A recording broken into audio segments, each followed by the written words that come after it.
नमस्कार दोस्तों, मैं पितर से संबंधी व्यंग कविता सुना रहा हूँ। ऐसा अच्छा लगा।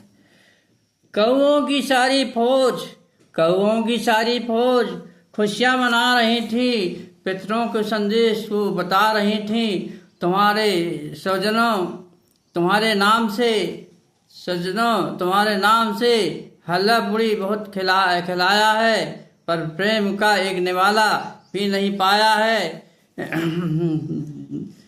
दिखाया है दिखावे में धन का बहुत स्वाद चखाया है।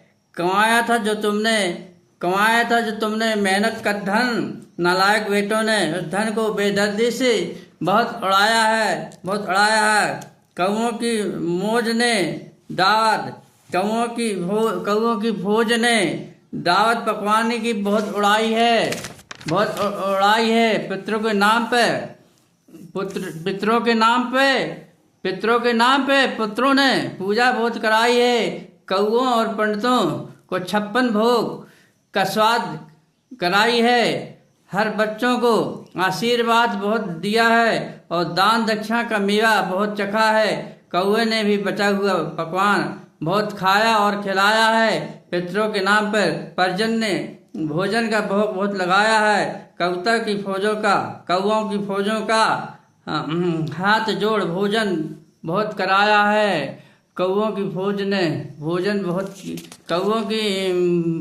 सारी फौज ने खुशियाँ बहुत मनाई है और कौओं की सारी फौज ने खुशियाँ बहुत मनाई है और दिल से पुत्रों को आशीर्वाद बहुत दिया है। कौओं की यही तमन्ना है, पर दिन ऐसा ही भोग मिलता रहे तो हमारा पेट भरता रहे। पितरों को मिले न मिले लेकिन मेरा पेट भरता रहे। पितरों तो चले गए, यहाँ क्या हो रहा क्या नहीं, उन्हें क्या मालूम कि ये क्या कर रहे हैं। जब तक जिंदा थे न उन्हें पूछा, न पानी पिलाया, न खाने खिलाया, गालियों का भोग लगाया। क्या यही बेटे हैं? पितरों में तो ऐसा भोग लगवाते हैं जैसे प्रेम की धारा बहाते हैं। काश वो जिंदा रहते, मेरी सेवा करते, प्रेम से बात करते तो आशीर्वाद उन्हें 4 गुना मिलता। आत्मा मेरी खिलखिलाती।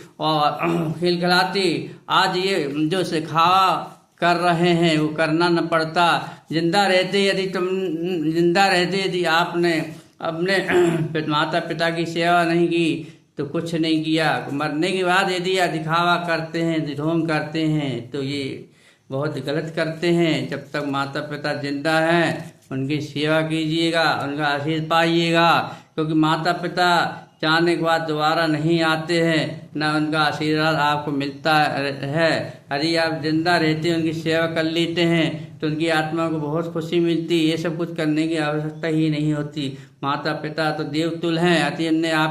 यदि आपने उनका अनादर किया तो बहुत गलत किया है और उसका कर्म भी इस संसार में भोगना पड़ता है। यही धरती स्वर्ग है, नरक है। अब कर्म ही इसको नरक बनाते हैं और स्वर्ग बनाते हैं। अब आपके ऊपर डिपेंड कि आप भी स्वर्ग भोगना चाहते हैं या नरक भोगना चाहते हैं। यदि स्वर्ग भोगना चाहते हैं तो माता पिता से प्रेम करो, उनका मान सम्मान करो, उसका अपमान मत करो। नमस्ते दोस्तों।